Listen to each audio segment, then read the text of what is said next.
Hey, this is Seth Jump. I'm at anatomyonthego.com. So let's answer this question in this video. What is the blood flow through the entire heart?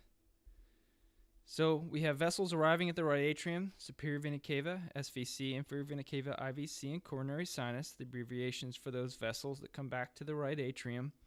Then we have abbreviations for the other structures. Remember, atria are the superior chambers of the heart. Ventricles, both right and left, are the inferior chambers of the heart. Then we have valves between the chambers and then heading out either to the lungs or to the whole body. And there are the abbreviations there for these valves and the vessel pulmonary trunk.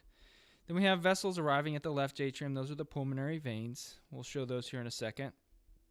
So then the other structures, again, we have a left atrium, another superior chamber along with the right atrium. There's the left ventricle, much thicker compared to the atria. And then we have the valves and the aortic arch.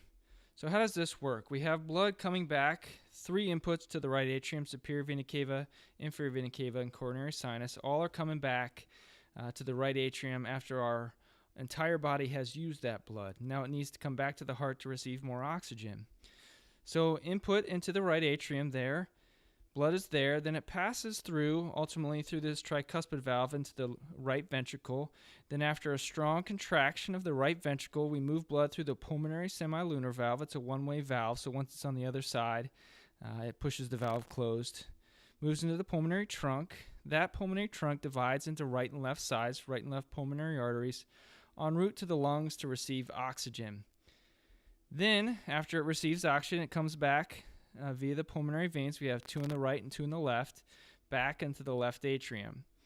Then we move blood through the left, from the left atrium to the bicuspid valve, which is also known as mitral valve, into the left ventricle.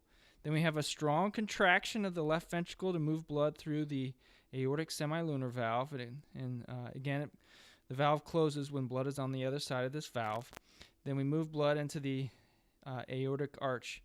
And then ultimately, blood moves to the entire body through vessels that branch off the aortic arch. We have a whole system of branches that go to the head and neck, the upper limb, the lower limb, the abdominal area, etc., to the whole body, ultimately branching off this aorta.